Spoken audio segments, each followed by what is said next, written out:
Assalamualaikum warahmatullahi wabarakatuh.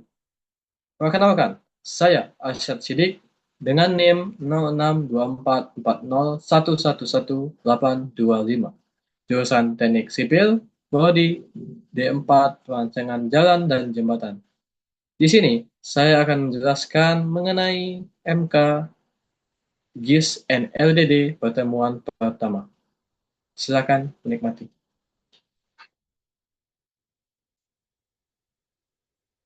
Baik, yang pertama kita langsung masuk ke geodesi.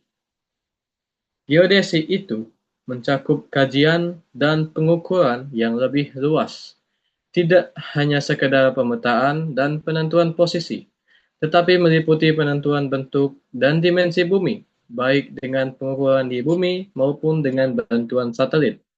Penentuan posisi itu maksudnya ialah berupa peta. Posisi adalah koordinat, baik itu 2D maupun 3D. Kemudian untuk geodetic surveying. Geodetic surveying itu dikembangkan ilmu astronomi yang meliputi penentuan bentuk dan ukuran bumi, medan gravitasi, dan pembuatan jaring kontrol, pemetaan, kemudian penentuan posisi dengan satelit. Jika tidak hanya jika tidak ada pekerjaan geodesi, tidaklah mungkin kita sekarang bisa melihat bentuk muka bumi ini, yang mana daratan dan yang mana lautan.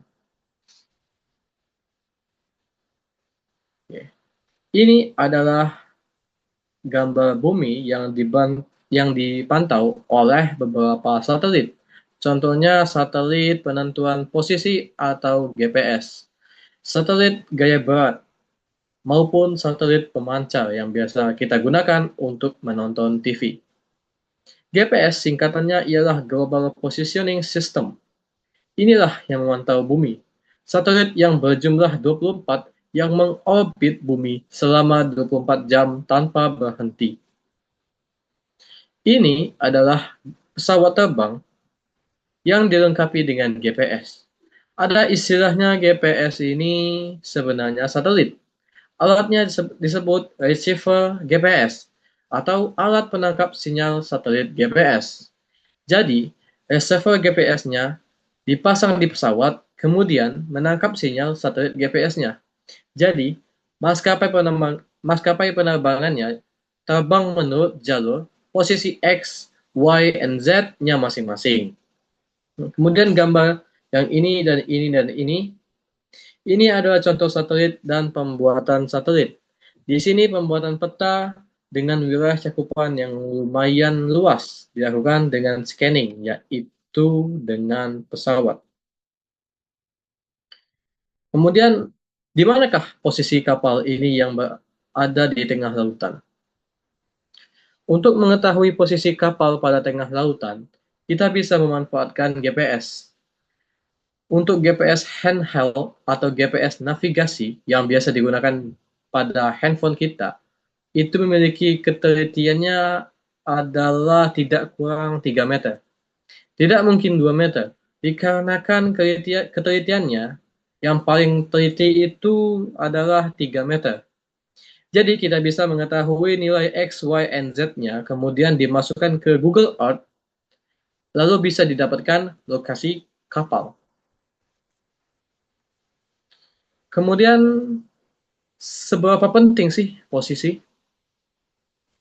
Dari gambar sebelah kanan, bisa dipastikan bahwa ini adalah kesalahan koordinat ataupun posisi.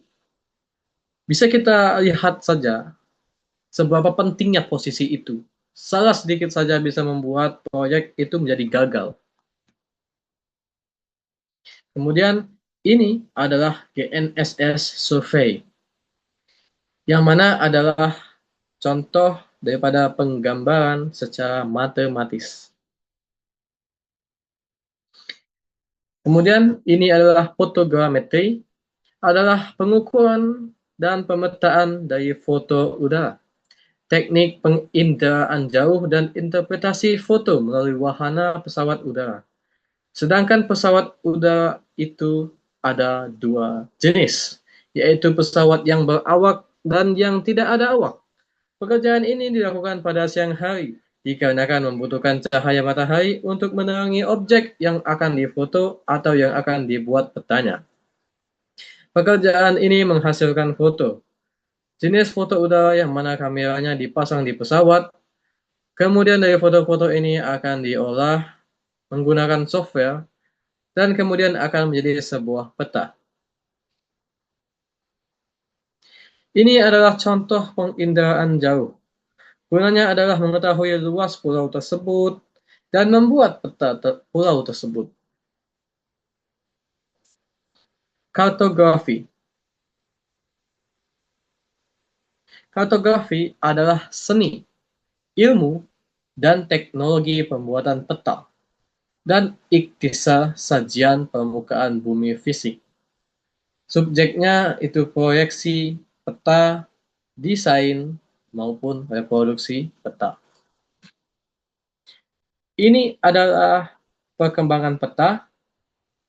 Dahulu, peta itu disimpan pada kertas dan dilipat-lipat dan bahkan akan mengakibatkan kerusakan pada peta itu sendiri.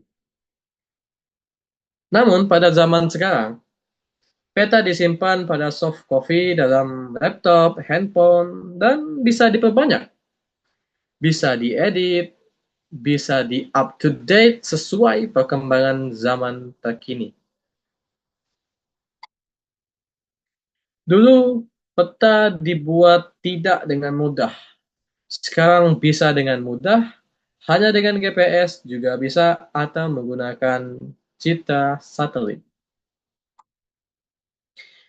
Di sini adalah engineering surveying, mencakup topografi skala besar sebagai bagian dasar dari desain rekayasa seperti jalan,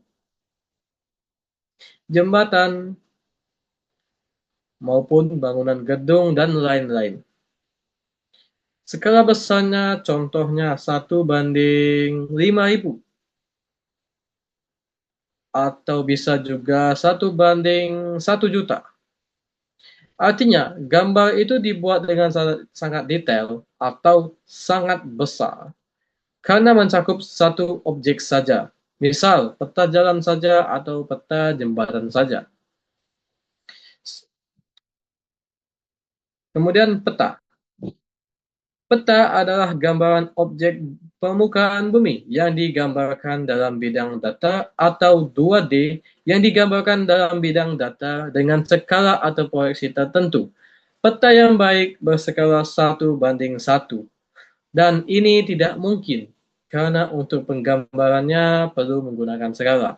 Karena semisal kita membuat peta akan sebuah ruangan, tidak mungkin kita menggunakan skala 1:1.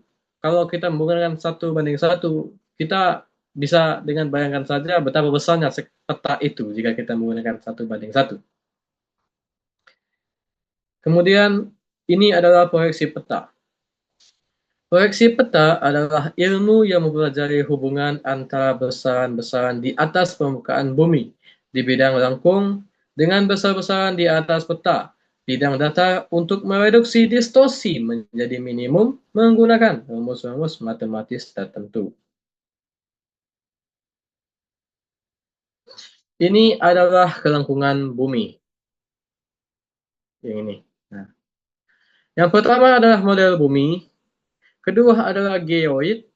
Geoid adalah bumi yang dikosongkan airnya, yang mana ini adalah ini, namun di sini tidak ada airnya lagi.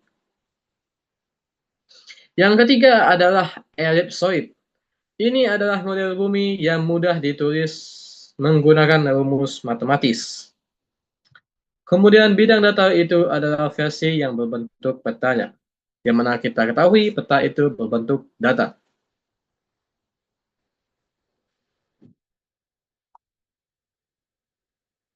Ini permasalahannya. Seperti halnya ketika bola plastik dibagi dua, kemudian dipaksa data, berarti bolanya akan pecah karena ada perubahan ataupun distorsi dari jarak, sudut, dan luas.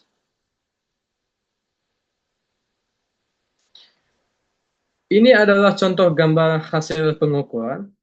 Sebelah kanan itu adalah berbentuk foto, foto biasa yang diambil menggunakan pesawat tanpa awak, dan yang sebelah kiri itu sudah berupa peta digital. Kemudian masuk ke generalisasi skala besar ke skala kecil.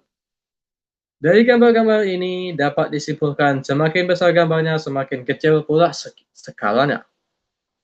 Mana yang terbaik dari seluruh peta ini? Jawabannya tergantung kebutuhan. Tidak mungkin kita sebagai surveyor itu menggunakan 1:5 km. Kita tidak mengetahui di mana lokasi tempat kita mau survei gitu. Kalau kita menggunakan 1:10.000, kita sudah jelas, oh ini yang mau kita survei. Atau bisa juga pakai 1:25.000. Kita ketahuan jelas, oh kita mau nge-survei di peta bagian ini. Ini adalah contoh peta. Syarat daripada sebuah peta adalah ada judul atau jenis peta. Yang kedua adalah lokasi. Lokasinya di mana seperti itu. Kalau di sini itu Samarinda. Yang ketiga itu pasti ada legenda. Legenda adalah upaya dari pembuat peta untuk menyampaikan atau berkomunikasi dengan penggunanya, seperti untuk simbol-simbol seperti simbol Gunung Merapi, sungai, dan lain sebagainya. Kemudian ada metadata. Metadata adalah sejarah peta ini ngambilnya dari mana? Dari mana sumbernya seperti itu. Kemudian ada absis dan ordinat. Bisa kita hafal saja. Absis itu kita anggap sebagai sumbu X dan ordinat itu kita anggap sebagai sumbu Y. Kemudian pasti ada skala petanya dan arah mata anginnya. Ini adalah contoh peta. Ini adalah peta aktif volcanoes, plate tectonics, dan ring of fire. Ini adalah ring of fire-nya yang warna bulat-bulat warna merah ini adalah contoh daripada Gunung Merapi aktif volcanoes yang bisa kita lihat tersebar di seluruh peta, entah itu tidak hanya di Indonesia tapi juga ada di Amerika, Arab, dan Rusia.